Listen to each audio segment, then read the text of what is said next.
morning, Dubai. Welcome back to the Lovin Daily, where we take you through the trending stories that everyone in Dubai is talking about. Today, we're talking about His Highness Sheikh Hamdan, who surprised graduates at their ceremony last night. How exciting would that be? And we're also talking about private schools in Dubai. The fees have, well, they haven't decreased, but they're not going to increase, which is Oh, quite exciting. I was like, wow, they're gonna decrease, but like, No, no. that's unfortunate. I'm not bringing that news At today, least but they're not still. increasing, yeah. Mm. And apart from that, we'll also be talking about the UAE investing 36 billion dirhams in Israel, and the UAE Sheikh gives a drowning and disabled turtle a new lease of life. So cute. So I saw this story yesterday. But before we jump into them, has anyone been on Instagram this morning? I have just after you told me what's the new feature that Dubai's got.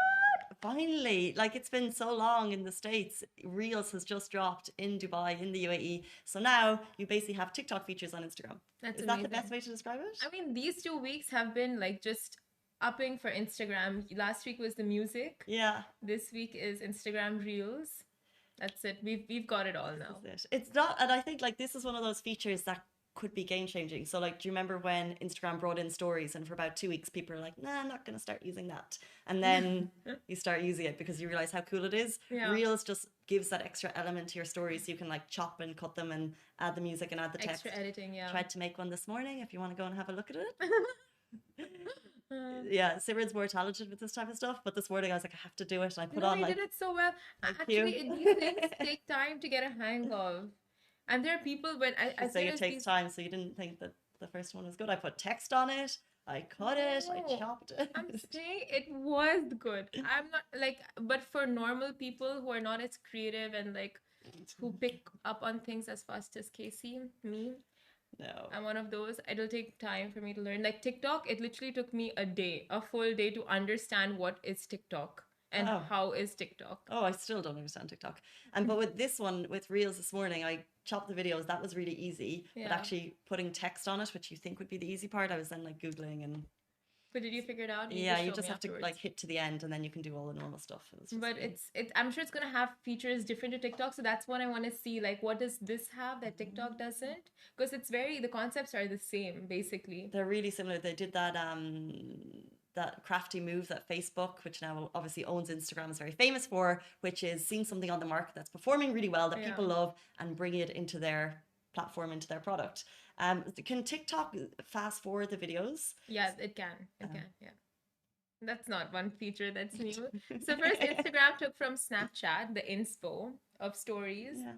And now TikTok, it's like Instagram is going to become an all in one platform eventually. And we are definitely an Instagram city. Like we love it. We love All of the features, Instagram. all of the gifts, like all of the Yeah. question products. We're on TikTok, Lovin Dubai is, but in general, I think we yeah, as a user, not just as Lovin Dubai, but I Yeah. think as users, it seems It's to be mainly people. IG. You guys, what do you use? Anything? Well, you're on Instagram right now. We're actually going to start TikTok live soon, which is cool in the morning because it's a feature. Ooh, one more phone in the studio to take care of. Oh, the positivity. Guys, we will jump into our first story. Last night, His Highness Sheikh Hamdan surprised graduates at a graduation ceremony. This was the HBMSU celebration. They held the graduation of the first PhD learners during a virtual ceremony. And it was broadcast live, which is very cool. It was actually like kind of the first of its kind. And His Highness Sheikh Hamdan bin Mohammed bin Rashid Al Maktoum, he sent a surprise email to the 516 graduates. So they're all at their graduation ceremony. 516 virtually. And this ceremony was a little bit different to others.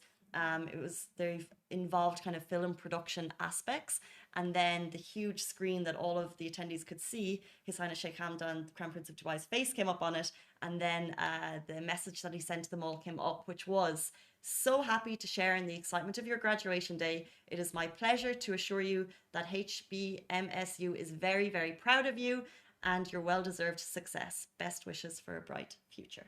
How sweet. Short, straight to the point, and sweet. Said everything you needed to say. Wishing you the best. I mean, you're not, we see nice graduations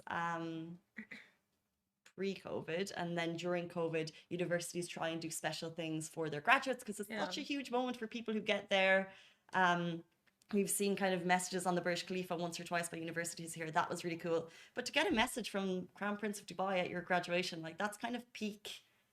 Yes, it's COVID. I'm sitting at home, but this is really cool. It is That's really something you'll cool. remember. And another graduation that really stuck out during COVID, just because you brought that up, was the cinema one, the outdoor cinemas, where they had the graduation board and everyone came in their cars that was socially distanced. I don't remember. That's so cool. Remember last year? Were you on a holiday, Casey? No, you weren't. You were here, and we did like an Amazon article and like put in some shopping products anyway. But apart from that, and so it was like they all went. So it was the outdoor cinemas, Yeah. and all the cars were like socially distanced, and families were allowed to go. Like the mom, dad, and the graduate, and they just like it was like all the names came up and something like that. It was cute. It was really cute. I love that. I love all of these kind of special changes that we made for COVID. But as life moves on and as we return to normal with all the vaccinations in progress, I look forward to looking back on that time as a special, a Yeah. special moment in history. It is historic, quite historic, and so is this moment when Sheikh. I wish we had Fazal writing us an email for our graduation, but no. What did you have? I didn't attend my graduation because I was so committed to my Lovin Dubai job. Really? Yeah, I didn't take a day off because it was a Saturday and I was working on weekends that Oh, time. you should have. I didn't. Should we have one in the office for Simran? I It's never never gonna attended mine happen. either. Really? No, I was here. I just moved to the UAE and my graduation's back in Ireland, so I missed it. Never got the cap and gown experience. Oh my god, then we should both. Did If you? it makes you feel any better, I never had a graduation. What the? What is happening What was in the your- office? COVID. Okay, well, he's COVID. Okay, so like What? Okay. Simran is married to her job. I had left the country and Ali had a pandemic. Okay, we need to get a one size fits all cap and gown and we'll do that. And if anyone wants to, imagine if there's like an Instagram filter with a graduation cap and gown and everyone who missed theirs and we can post them on our stories, that'd be oh cute. my god, morning graduation. Should we have one in the studio one day? An exclusive graduation just for the us? Without Ali because he missed his because of the pandemic. That's not an excuse. What? How is that nice? No, it's not. Anyway. No comment. No comment. But yeah. So one thing we didn't learn in university is about investments, which we're going to be talking about now. Damn. What a segue. Some people did. But... Oh, really? Did you? No, I did journalism. Fantastic. Okay, so, degree. yeah. I mean, like some majors do teach you investment. Never mind.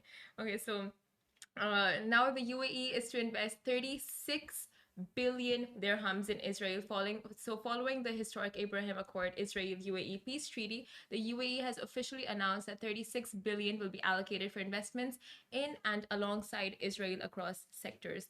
Now, WAM, the official news agency of the UAE, stated that the funds will aim to bolster economic ties between the two of the region's thriving economies and unlocking investment and partnership opportunities to drive socioeconomic progress.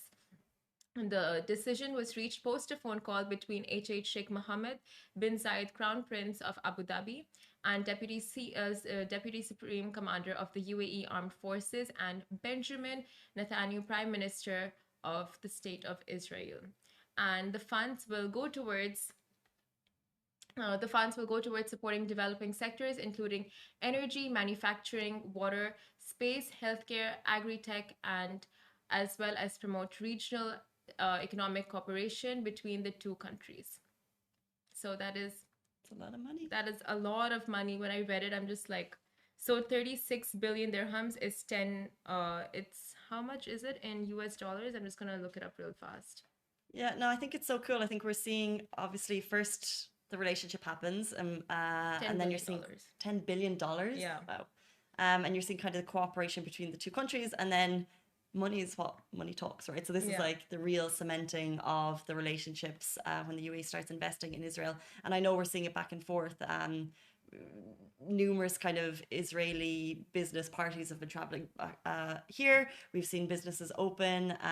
So it's kind of a great stepping stone. And tomorrow we're having the UAE Israel rugby match, which I talked about. It's happening at Oh, Dubai yes. Sports City, which would be really cool. So we've found out it's not for spectators, but I'd love to go. It'd be really cool. Sports, investment, it's just like a whole bunch of things happening to really, like you said, cement the ties between the two countries. So it's exciting to see what all is coming up ahead. Because oh my god, like 36 billion is actually like a lot of money. And in terms of tourism, they're looking at a travel corridor between the UAE and Israel. So I think Yeah. this summer there's a lot of talk about holidays and where people can travel and where people will travel. And it always depends on the country that you're traveling to. Now, as we know, Israel has led the way in terms of vaccinations.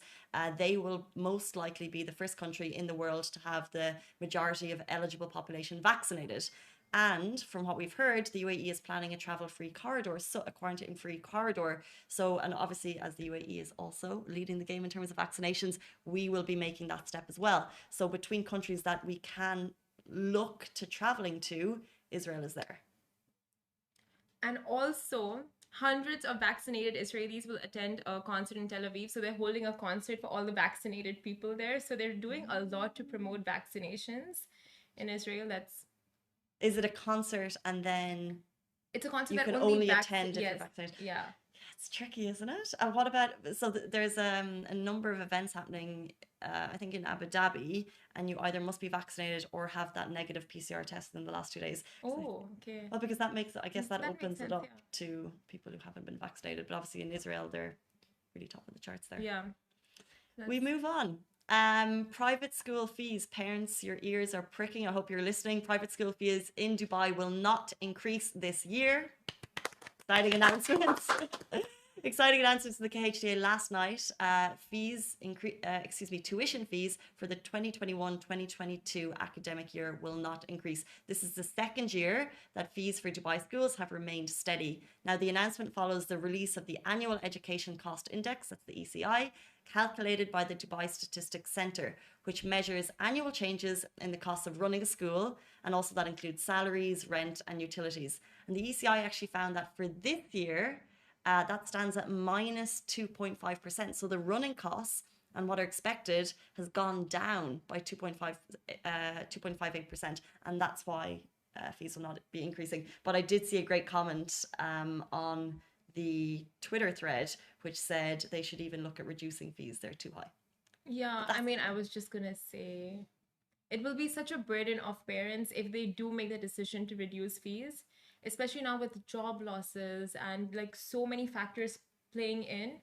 It just makes like I don't know, it would really help parents and guardians and those looking after kids and sponsoring the tuition. It would 100% help parents, and you know that school fees are a fortune here. They're quite Yeah. expensive. So if you're sending one or two or three or four kids to schools in Dubai, it's costing you a lot of money. But at the same time, you have to remember that they're businesses, right? So if businesses, they're looking at the bottom line as much as they're looking at the fees of the school. So it would be unlikely that they will start reducing fees.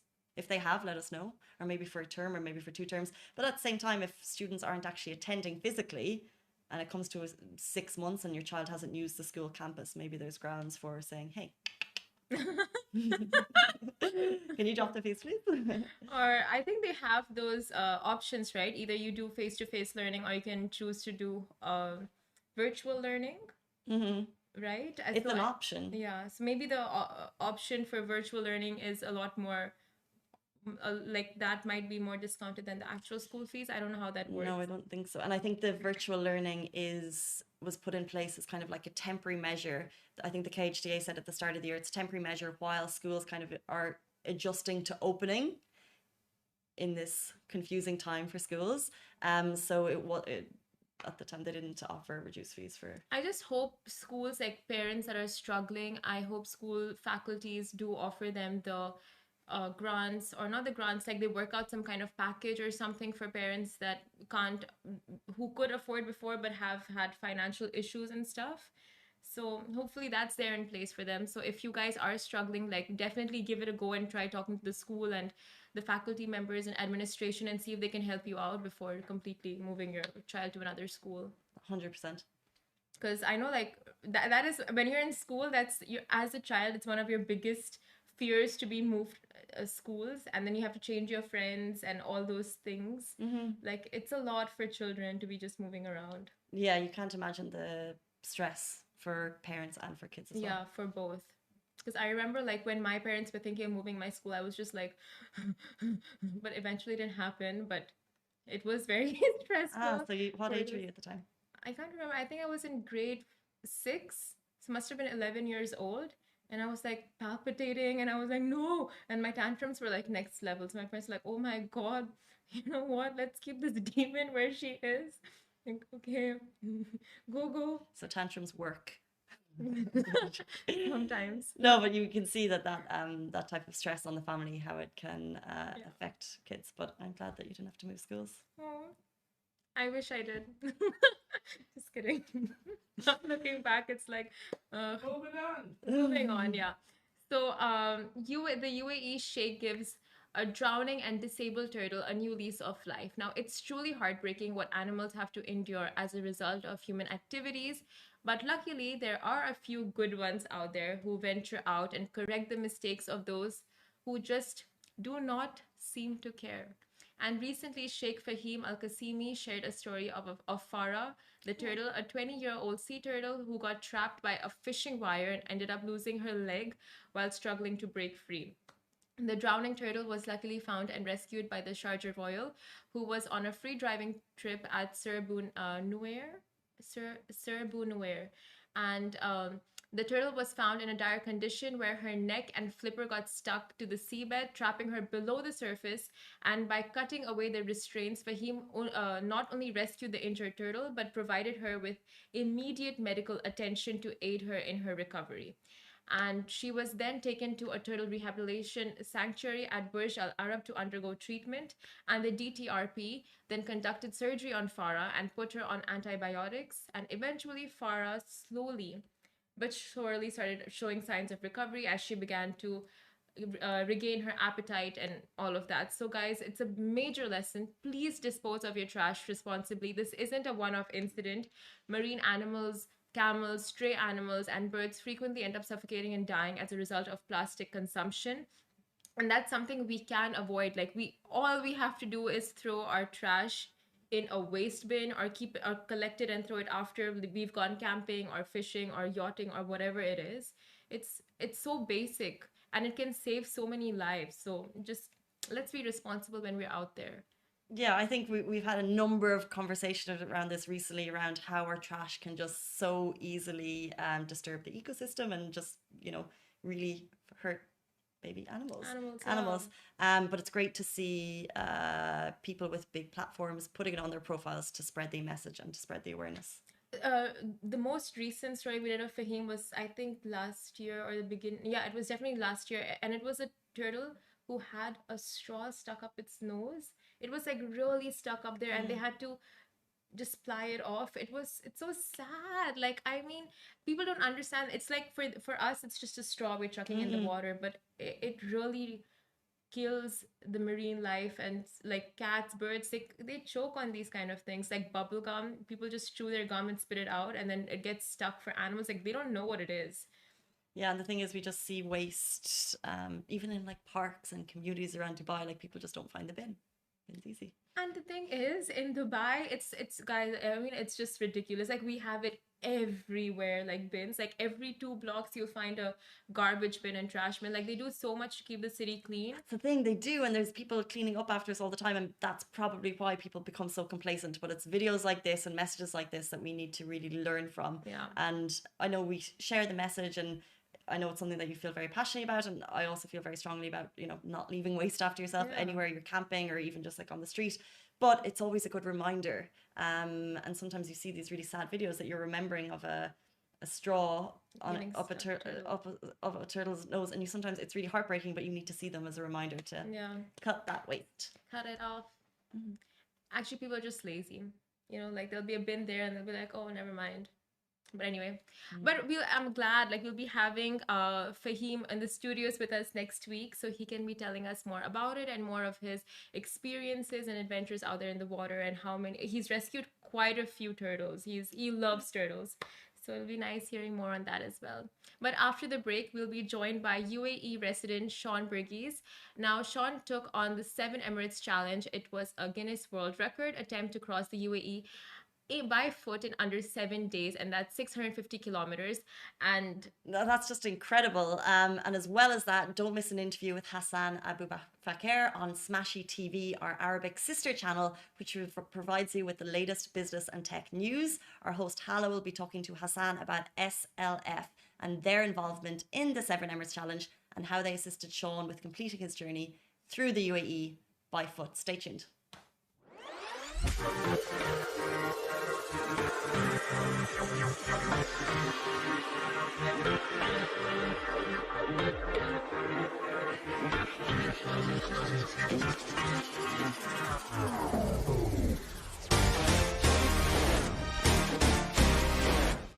Guys, welcome back to the show. Right now we are joined by Sean Burgess, Guinness World Record holder. How are you doing? Good morning. Welcome to the show.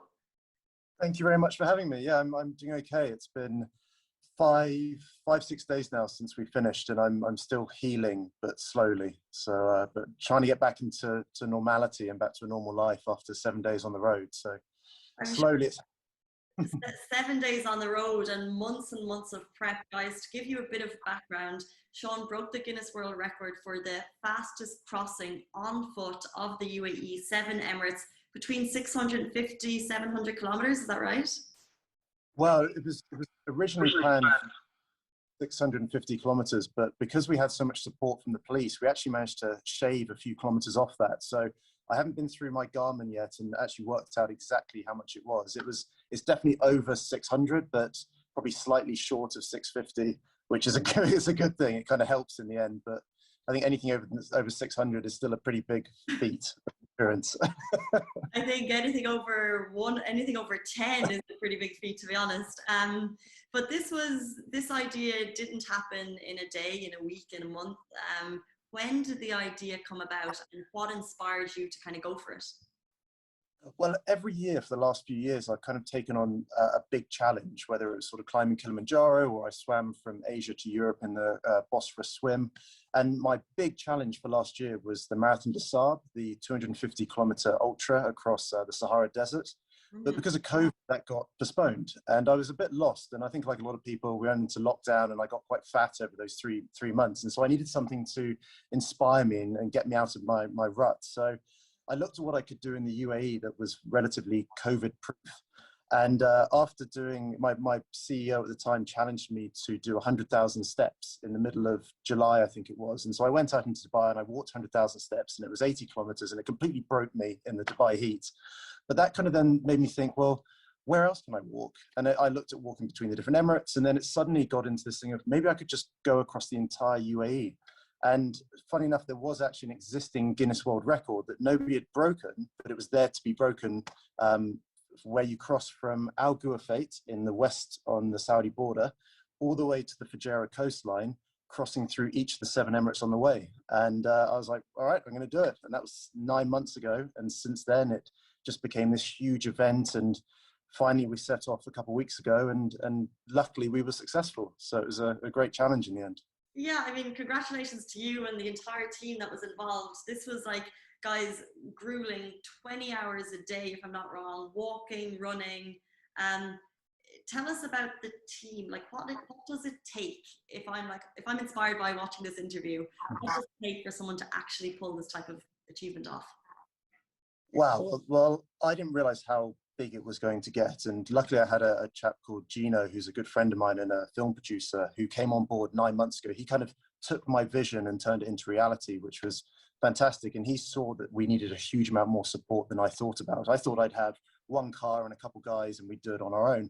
And yet he made me realize, actually, no, you're crossing an entire country on the E11 for 500 kilometers. You need a lot of logistical support and support from authorities. So at one point we had up to 15 people on the support team. We had 8 vehicles, including 2 paramedics, a documentary crew, my support team, which was made up of my brother and Jay and John, 2 others who kind of looked after me for the whole trip.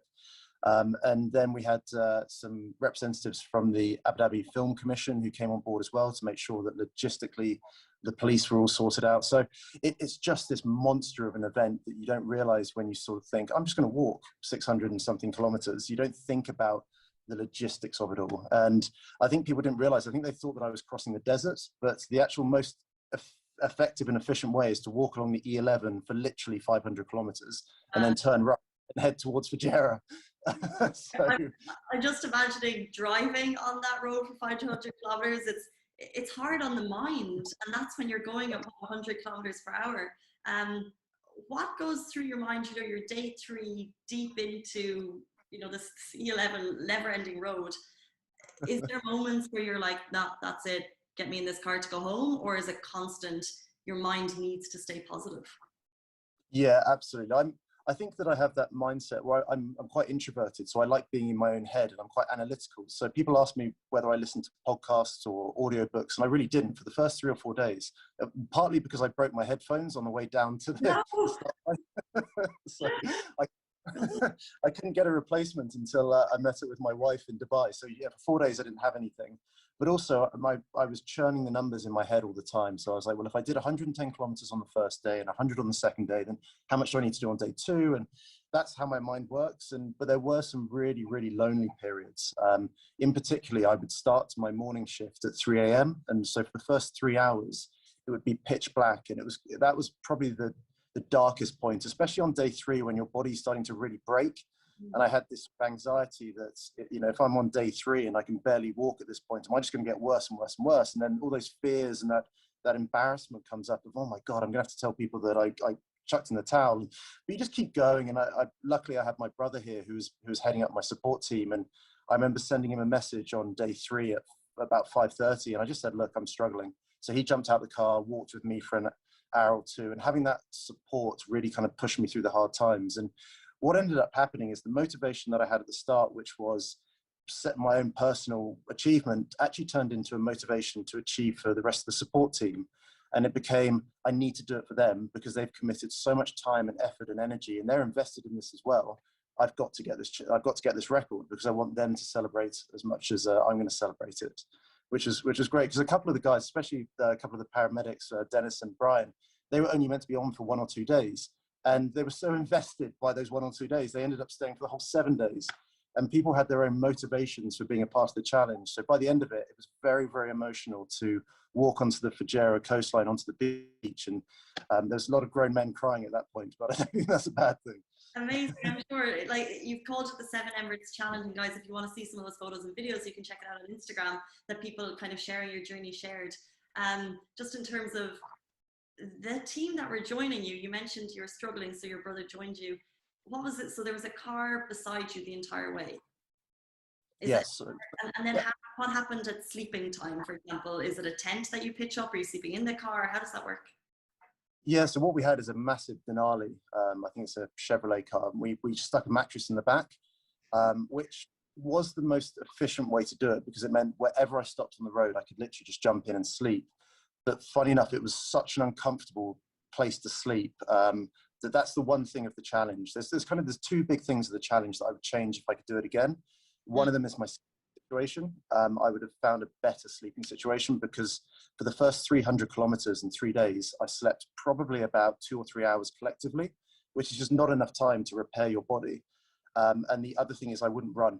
I had this ego problem, and for the first 2 days I ran 30 or 40% of it, and that really accelerated the breakdown of my body. So by day 3 and 4 I not only was broken, but I had severe shin splints, which is not an enjoyable experience to then spend 4 days and 450 kilometers walking on shin splints, but it's all part of the challenge. So those 2 things I changed. But yeah, the sleeping situation was wherever we stop, jump in the Denali, try and get an hour's sleep, try and rest, try and eat, and then go again. But yeah, it was a difficult one. And also quite a fun fact, whilst we're talking about the food, I was burning about 7,000 or 8,000 calories a day, but I was only eating about 2,000 calories a day, but I was never hungry. And we did a before and after body analysis. And over the course of those 7 days, I lost 8.5% body fat, which is just ridiculous because my body was just in that fat burning zone. So it was just burning fat all the time. It just didn't need carbohydrates. It just needed fat. And I had enough fat reserves to keep it sustained. Wow. It's so interesting because these are all learnings that you've taken, but you really were the first person to really take this on and to try and do it. So, and the fact that it's kind of, I don't know, it's got a good name, the 7 Emirates Challenge, right? So I can see people wanting to take this on again and hopefully kind of hearing your learnings. Don't try and run on the first 2 days. Get all those salts in, have kind of extra nourishment with you, and get a good place to sleep might be helpful. Absolutely, yeah, and I do hope that there's an ultra runner out there who now just goes and takes us on and smashes it in about 4 days, and I think that's what will end up happening, because I'm you know, if you see me, I'm not built like an ultra runner. I'm built more like a prop forward in rugby. So it's I think the opportunity is there now for somebody to go and absolutely smash it. But I also think it was great that it was the normal guy that did it first, because it needed that. It needed the benchmark to be set by somebody who's the average man that anyone can look at. And I got a lot of messages of support saying, you know, and I hope this is a compliment, but they were saying, you know, if you can do it, I can do it, which is a great thing.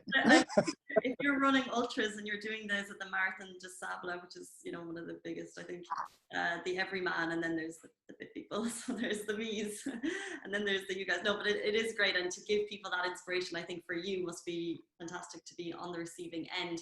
And I know how inspired people were, because I was looking at Yalla Give, where you're accepting donations. Congratulations, by the way, on smashing your donation target. But all the messages, I think it must be so amazing to read. Like, people are giving you hundreds and hundreds of dirham, just saying, smash it, mate, you know, like they're super excited. And what were you doing this in aid of? So originally it was all about, you know, a personal challenge, but what I loved about the Seven Emirates Challenge is unlike my other ones, which were very personal, because this became so much more of a community challenge and so many people got behind it, we did end up partnering with Golf for Good, and they introduced us to Soft Power Education, which is a Ugandan NGO that helps children in some of Uganda's poorest areas. And in particular, there's a special needs program that they do that really resonated with me. So that became basically the central focus of the challenge. It was part of the record, and yeah, it was part of an experience and a personal challenge, but the central focus very quickly became about raising money for Soft Power Education, who've really struggled because of COVID. They've had, their volunteers have been depleted completely. They've had 50% of their donations cut. And so for us to raise even a small amount of money, which we have in the grand scheme of things, is just incredible for them. And it will mean they can continue their great work that they do over in Uganda. So yeah, it's amazing, really. And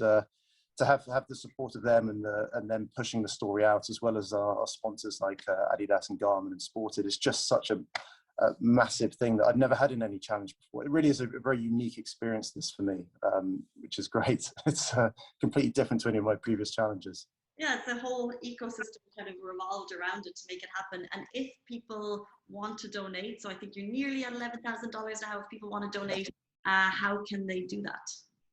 So the best way is to go onto my Instagram page, because there's a link to Yalla Give on my Instagram page. That's Sean Burgess _ME. So if they go on there, they can click on the link and straight through, and that's the best way to donate. And honestly, any little amount that you can give now, there's about a few more days left before the license expires. So if they can do that now, then it honestly is a huge thing for this charity in Uganda. I'm sure. And just before we let you go, you said it's maybe 6 or 7 days since you completed it. What has the recovery been like? How are you feeling now? Right. So my feet were healed almost immediately. So there's one little angry little toe that we were a little bit worried about, but the guys at Medic sorted that out, and so that's turned out fine. The shin splints are still very, very sore, and they throb all the time. But I say the funniest thing, the weirdest thing that I'm going through at the moment is that I'm still in my sleeping pattern from the challenge, which was basically non-existent. So I go to sleep now, and I sleep for 1 hour, and then I wake up in a pool of sweat thinking that I've got 100 kilometers to go. So I have these real sort of anxiety dreams of waking up going, oh my God, I've got to do another 100 kilometers. Then I've got to remind myself, then I remind myself, no, you finished. It was a week ago. Calm down. You're fine. Your body is in shock, I'm sure, just trying to, but it'll give you some time, and then you'll be right as rain. Yeah, absolutely. And then I can plan the next challenge. 100%, and let us know. Guys, that is it for us on the Lovin Daily. Congratulations, Sean Burgess, Guinness World Record holder, completer of the 7 Emirates Challenge. Well done to you. Thank you.